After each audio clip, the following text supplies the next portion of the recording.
Class 12th में सभी बच्चे हिंदी सब्जेक्ट लेते ही हैं, चाहे वो आर्ट्स से हो या साइंस से हो या कॉमर्स से हो। हिंदी सब्जेक्ट सभी के लिए अनिवार्य है। और आपको ये भी पता है कि हिंदी में जो ऑब्जेक्टिव पूछे जाते हैं बोर्ड एग्जाम में, वो कहाँ से रहता है भाई? वो एनसीईआरटी पैटर्न से रहता है। आई मीन एनसीईआरटी बुक से पूछे जाते हैं ऑब्जेक्टिव। तो हम यहाँ पे आपके लिए ऑब्जेक्टिव लाए हैं, ऐसा ऑब्जेक्टिव लाए हैं जो कि आपके बोर्ड एग्जाम में आएंगे ही आएंगे, ऐसा मेरा 100% गारंटी है। जी हाँ, 100% चांस है, 100% गारंटी भी है मेरा, क्योंकि मुझे पता है अच्छे तरीके से कि एनसीईआरटी से ही एग्जाम में क्वेश्चन पूछे जाते हैं। और ऐसा ऑब्जेक्टिव हम आपके लिए चुन चुन कर लाए हैं जो कि आपके बोर्ड एग्जाम में आएंगे ही आएंगे भाई। 100% मेरा गारंटी है, ये गारंटी हम लेते हैं कि हम जो भी इस वीडियो में आपको ऑब्जेक्टिव बता रहे हैं, जितने भी ऑब्जेक्टिव बता रहे हैं, वो सब के सब ऑब्जेक्टिव आपके एग्जाम में आएंगे। ये मुझे पता है, बिकॉज मेरा एक्सपीरियंस हो गया है।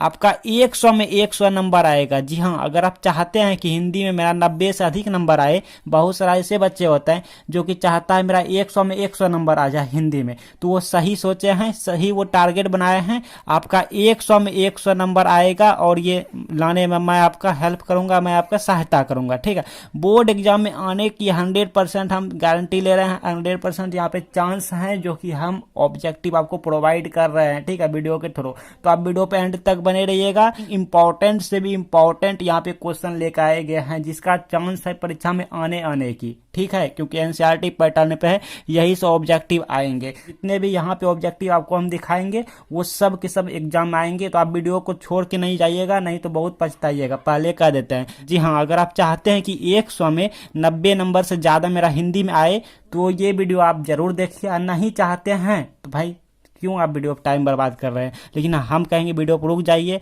अच्छे से देख लीजिए, वीडियो को अच्छे से समझ लीजिए, क्योंकि यही सब ऑब्जेक्टिव क्वेश्चन एग्जाम में आएंगे। हम ज़्यादा रिपीट कर दिए, नहीं करना था इतना। देखिए, सबसे पहले आप ये देखिए क्वेश्चन किस टाइप के एग्जाम में पूछे जाते हैं। ठीक है, तो क्वेश्चन पूछे जाते हैं अर्धनारीश्वर पाठ के लेखक कौन है। अब इसी क्वेश्चन को इस टाइप के भी पूछ सकते हैं आपके बोर्ड एग्जाम में कि अर्धनारीश्वर किसकी रचना है। देखिए, क्वेश्चन एक ही है लेकिन अलग अलग तरीके से पूछे जा रहे हैं बोर्ड एग्जाम में। ठीक है, तो ऑप्शन अभी आपके सामने 4 गो दिख रहे हैं, हम पढ़ देते हैं। नामवर सिंह है, ऑप्शन बी में है रामधारी सिंह दिनकर, ऑप्शन सी में हजारी प्रसाद द्विवेदी। ठीक है, एंड ऑप्शन डी में है रामचंद्र शुक्ल। तो आई थिंक आप अगर हिंदी थोड़ा सा भी पढ़ाई किए हैं तो ये क्वेश्चन का आंसर सही ऑप्शन आप चूज कर पाएंगे। आप हमें कमेंट बॉक्स में जरूर बताइएगा कि आप पहले से कितने ऑब्जेक्टिव तैयारी, मतलब कितने ऑब्जेक्टिव का ऑप्शन चूज किया, आप पहले से कितने किए, मेरे बताने से पहले आप कितने ऑब्जेक्टिव यहाँ पे सही किए। ठीक है, तो आप अपनी नोटबुक में गिनती करते जाइएगा कि मैं इतना इतना ऑब्जेक्टिव सही किए, और हमें कमेंट बॉक्स में बताइएगा ताकि हमें भी पता चले हाँ मेरा स्टूडेंट जी इतना जो है मतलब हिंदी में हाँ अच्छा खासा परफॉर्मेंस कर रहे हैं, जिससे उनका बोर्ड एग्जाम अच्छे तरह से, हिंदी पेपर अच्छे तरह से जाए। ठीक है, तो देखिए अब ये होते क्या है, अर्धनारीश्वर किसकी रचना है, आई मीन अर्धनारीश्वर पाठ के लेखक कौन है। तो ऑप्शन 4 को है। जैसे मान लीजिए यहाँ पे एक तरह सपोज, जैसे मान लीजिए आपका नाम क्या है, आपका नाम लाइक जो भी है मुझे नहीं पता, बट आपका नाम जो है तो वो नाम आपका किसने रखा है। आई थिंक मम्मी पापा ही रखा होगा। ठीक है, किसने रखा होगा, मम्मी पापा रखा होगा। तो वही यहाँ पे पूछ रहा है रखने वाला का नाम क्या है, मतलब अर्धनारीश्वर किसी का मतलब पाठ है, एक मतलब पाठ है, समझे, जैसे कहानी होता है ना, कविता होता है, या कोई मतलब कुछ सुनाता है आपको, तो वो एक पाठ बन जाता है। ठीक है, तो वही यहाँ पे मतलब किसने रखा है, किसने लिखा है, किसने बनाया है, तो वही यहाँ पे दे रहा है। ठीक है, जैसे आपका नाम, या आपको किसने बनाया, या आपका नाम किसने रखा, मम्मी पापा रखा, बनाया किसने, मम्मी पापा ने। तो ठीक उसी तरह यहाँ पे कह रहा है। तो इसका जो क्रिएटर आई मीन इसका जो पार्ट का जो लेखक है, जो कि लिखा है, जो कि बनाया है, जो कि दिया हुआ है, ठीक है, वो कौन है, वो है रामधारी सिंह दिनकर। जी हाँ, रामधारी सिंह दिनकर जी हैं। आप ध्यान रखिएगा, रामधारी सिंह दिनकर जी की रचना कौन सा है, तो अर्धनारीश्वर है, या फिर अर्धनारीश्वर किसकी रचना है, तो रामधारी सिंह दिनकर की है। ठीक है, तो आप फिलहाल ये याद रखिएगा कि जहां आपको रामधारी सिंह दिनकर दिखे और जहां अर्धनारीश्वर दिखे, तो ये दोनों में, ठीक है, हाँ इस तरह से आप याद रखिएगा, मतलब ये होगा तो ये होगा, ये होगा तो ये होगा। क्लियर। चलिए अगला क्वेश्चन मोस्ट इंपॉर्टेंट है, भी आई है, इग्नोर नहीं कीजिएगा। आई थिंक आप सीख गए होंगे कि जहां अर्धनारीश्वर दिखे वहां रामधारी सिंह दिनकर होगा, और जहां रामधारी सिंह दिनकर दिखे वहां अर्धनारीश्वर हो, तो ये वाला हो ही जाएगा। ठीक है, हाँ जब भी। तो चलिए रामधारी सिंह दिनकर जी की रचना कौन सी है, ठीक है। रामधारी सिंह दिनकर जी की रचना कौन सी है? कभी कभी बोर्ड एग्जाम में रामधारी सिंह छोड़ के खाली दिनकर लिखे जाते हैं, दिनकर की रचना कौन सी है? तो अभी अभी हमने बताया कि जहां अर्धनारीश्वर दिखे और वहां रामधारी सिंह दिनकर हो जाते हैं, और जहां रामधारी सिंह दिनकर दिखे वहां अर्धनारीश्वर हो जाते हैं। तो देखिए यहाँ पे रचना की बात किए गए हैं, और रामधारी सिंह दिनकर है तो मतलब यहाँ पे क्या होगा? उसने कहा था, नहीं, ये वाला नहीं है। जूठन, ये भी नहीं है। तिरीछ, ये भी नहीं है। अर्धनारीश्वर ही है। ऑप्शन नंबर कौन सा हो गया? ऑप्शन नंबर डी हो गया करेक्ट। तो देखा ना, इसी तरह एग्जाम में पूछे जाते हैं क्वेश्चन, तो आप इनको ध्यान रखिएगा बोर्ड एग्जाम में। मोस्ट इंपॉर्टेंट है भाई, मतलब वेरी वेरी इंपॉर्टेंट है। VVI का मतलब होता है वेरी वेरी इंपॉर्टेंट, ठीक है। अच्छा, आगे की क्वेश्चन है, देखिए यहाँ पे ऐसा क्वेश्चन हम लेकर आए हैं जो कि आपके बोर्ड एग्जाम में आएंगे ही आएंगे। फिर से हम रिपीट कर रहे हैं, ठीक है। जो ये वीडियो नहीं देखेंगे वो बहुत पछताएंगे, हम ये भी कह देते हैं। इसलिए अपने दोस्त सबको शेयर कीजिएगा, उन्हें ये वीडियो दिखाइएगा, ठीक है। हाँ, रामधारी सिंह दिनकर का जन्म कहाँ हुआ था? अब लीजिए, रामधारी सिंह दिनकर का जन्म कहाँ हुआ था? ढाका बंगला, मतलब बांग्लादेश जो कि बंगाल में है, ठीक है। इटारसी मध्य प्रदेश, और ऑप्शन सी में लम्ही वाराणसी। अब देखिए ऑप्शन डी में सिमरिया बेगूसराय बिहार। तो रामधारी सिंह दिनकर जो है वो अपना आदमी है, मतलब कि बिहारी हैं, ठीक है। हम जैसे, हम तो बिहार से हैं, लाइक आप हो सकते हैं यूपी से होंगे, ठीक है। हाँ, तो लेकिन हम बिहार के मुंगेर जिला से हैं, ठीक है। गोनई गांव से हैं। कहाँ से हैं? गोनई, मुंगेर, बिहार से हम हैं। लेकिन रामधारी सिंह दिनकर जो हैं वो सिमरिया है। अब ये सिमरिया ये तो गांव है, ये तो शहर है। जिला बेगूसराय है और स्टेट राज्य बिहार है, ठीक है। तो याद रहे, रामधारी सिंह दिनकर कहाँ का है? बिहार राज्य के हैं, बेगूसराय जिला के हैं, और या तो ये सिमरिया या तो गांव हो सकते हैं या तो शहर हो सकते हैं। तो आई थिंक गांव होंगे, ठीक है, क्योंकि हम यहाँ पे गए नहीं है। हाँ, बेगूसराय तो गए नहीं है। हाँ, गए हैं बहुत सारा बिहार के जिला, बट बेगूसराय नहीं गए हैं, और सिमरिया तो हम जानते ही नहीं है, ठीक है। तो फिलहाल आप याद रखिएगा कि दिनकर जो हैं उनका जन्म जो हुए हैं वो बिहार राज्य के बेगूसराय जिला में हुए हैं, और सिमरिया जगह का नाम है, ठीक है। हाँ, चाहे ये गाँव है या तो शहर है। आगे की क्वेश्चन है, महेश्वर की पत्नी का नाम क्या है? देखिए, ये जो कहानी है आप पकड़िए, इसको चेक कीजिए, मतलब आप मन में लाइए ये कहानी कहाँ से लिए गए हैं। तो आप थोड़ा सा भी कहानी पढ़े होंगे तो आपको पता होगा महेश्वर किस चैप्टर में आता है भाई। महेश्वर की पत्नी, आई मीन महेश्वर कौन सा चैप्टर में आता है? तो महेश्वर जो है वो हमारा रोज कहानी में आता है। कहाँ से आता है? रोज कहानी से ये क्वेश्चन लिया गया है। तो आप बुक की कहानी चैप्टर जो होते हैं वो जरूर पढ़ा कीजिए, ठीक है, क्योंकि सभी उसी से आते हैं। उसको आप अच्छे से पढ़ाई कर लीजिएगा, नहीं तो हम करा ही रहे हैं कवर आपका, ठीक है। तो महेश्वर की पत्नी का नाम क्या है भाई? आप जानते हैं तो कमेंट बॉक्स में बताइएगा। ऑप्शन ए में है मालती, ऑप्शन बी में है लालती, ऑप्शन सी में प्रभावती, एंड ऑप्शन डी में कलावती। तो इसका जो करेक्ट आंसर है वो है मालती। जी हाँ, महेश्वर की पत्नी का नाम क्या है? मालती है। याद रखिए, ध्यान रखिएगा, मालती है, ठीक है। ऑप्शन में ए करेक्ट हो गया। आगे की क्वेश्चन है, मालती का पति, आई मीन देखिए मालती का पति कौन है? देखिए महेश्वर की का पत्नी, देखिए यहाँ देखिए यही क्वेश्चन बन रहा है। महेश्वर की पत्नी जब है मालती, तो यहाँ से पता चला भाई कि मालती किसकी पत्नी है? महेश्वर की है।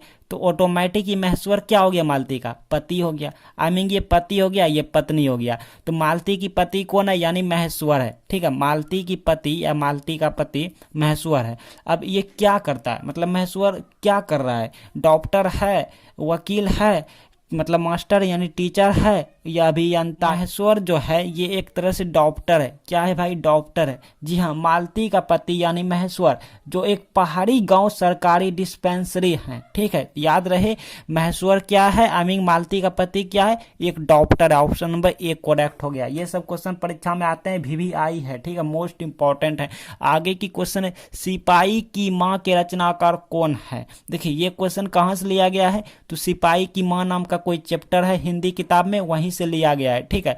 तो ऑप्शन ए में है भगत सिंह, ऑप्शन बी में है दिनकर जी, आई मीन रामधारी सिंह दिनकर जी, और सी में अज्ञे, एंड ऑप्शन डी में मोहन राकेश। तो देखिए सिपाही, यहाँ पे गलती हम लिखे हैं क्या जी? सिपाही होना चाहिए ना, सिपाही नहीं, सिपाही होगा, ठीक है। हाँ, सिपाही की माँ के रचनाकार कौन है? तो मोहन राकेश है। मतलब ये नाम है, ठीक है, चैप्टर का नाम है, चैप्टर का नाम है सिपाही की माँ। अब ये किसने लिखा है? जैसे हमने शुरू में बताया ना कि अर्धनारीश्वर और रामधारी सिंह दिनकर, तो ठीक उसी तरह है। ये किसने बनाया है? मोहन राकेश ने बनाया है, मोहन राकेश ने लिखा है, ठीक है, मतलब इसको क्रिएट किया है, ठीक, क्लियर। आप ध्यान में रखिएगा, ऐसे सब क्वेश्चन मोस्ट इंपॉर्टेंट है। संपूर्ण क्रांति का नारा किसने दिया? संपूर्ण क्रांति का जो नारा लगाया जाता है वो आखिर किसने दिया? वही बात है, जैसे सिपाही का माँ को किसने दिया? तो मोहन राकेश ने दिया, मतलब इन्हीं ने बनाया, तो इन्हीं ने शुरुआत किया। तो इनका शुरुआत किसने किया? तो जयप्रकाश नारायण ने किया। ठीक है, ऑप्शन नंबर बी। ऐसे सब क्वेश्चन एग्जाम में पूछे जाते हैं, आप ध्यान में रखिएगा। आगे की जो क्वेश्चन है मालती महेश्वर की संतान का क्या नाम है? आई मीन मालती महेश्वर की संतान, आई मीन इनके पुत्र या पुत्री, ठीक है, यानी बच्चे मालती महेश्वर का जो बच्चा है, आई मीन इन बच्चे का पापा कौन हुआ? महेश्वर हुआ, और मम्मी कौन हुआ? मालती हुआ। तो इन मम्मी पापा का जो बच्चे है वो बच्चे का नाम क्या है? तो आप यहाँ पे थोड़ा टेढ़ा मेढ़ा लिखा हुआ है, तो हम सीधा आंसर बताते हैं। इनका जो बच्चे का नाम हुआ, मतलब मालती और महेश्वर के जो मतलब बेटा बेटी का जो नाम हुआ वो हुआ टीटी। क्या हुआ? ऑप्शन नंबर बी है टीटी। क्या हुआ? टीटी। अब ये टीटी लड़का होगा तो टीटी कुमार, लड़की होगा तो टीटी कुमारी। ठीक है, हाँ चलिए भाई, आप ध्यान रखिएगा कि मालती और महेश्वर मतलब कि इन मम्मी पापा के बच्चा कौन है? टीटी है। ठीक है, टीटी कुमारी या टीटी कुमार होगा। चलिए भाई, आप किताब पढ़िएगा ना तो आपको पता चल जाएंगे टीटी मतलब कितना साल का था। ठीक है, होगा 15-16 साल का, हाँ, या तो हाँ या 10-15 साल का होगा। टीटी कुमार मतलब लड़का है कि लड़की, आपको पता चल जाएंगे। ठीक है, आगे की क्वेश्चन है भाई, किसकी माँ पागल हो गई? ओ देखिए, उदास की बात है भाई, मतलब कि यहाँ पे आप सब समझ रहे हैं। देखिए यहाँ पे किसकी माँ पागल हो गई, तो देखिए जाहिर सी बात है, पागल कब होती है? जबकि उनको ज़्यादा डिप्रेशन आता हो, टेंशन आता हो, कोई झगड़ा हुआ हो, तब ना। तो ठीक मतलब इन माँ के साथ ही ऐसा हुआ है कि घरेलू झगड़ा हुआ था, कोई झगड़ा की वजह से बहुत रोई बेचारी, रोती रोती बेचारी पागल हो गई। ठीक है, हाँ, क्योंकि पागल लोग मतलब अच्छे लोग ही होते हैं। ठीक है, और अच्छे लोग जो होते हैं वही पागल होते हैं, लेकिन पागल होने की वजह कोई नहीं जान सकता है। खाली सब बोल देता है कि पागल हो गया, पागल पागल करके उसका मजाक बनाते हैं, लेकिन पागल किन वजह से हुआ है? जरूर उनके पीछे कोई बहुत बड़ा मतलब इनके साथ बहुत अन्याय हुआ है। ठीक है, अन्याय होता है तभी पागल हुआ है, तो इनके साथ अन्याय हुआ है जो कि ये पागल हो गया। तो ये किन की मम्मी थी भाई? मानक की, सिपाही की, चौधरी की, या फिर दीनू की? तो ये जो मम्मी पागल हो गई इनकी, तो वही सिपाही की ही पगली हुई है। ठीक है, सिपाही की मम्मी जो है वो पागल हो गई।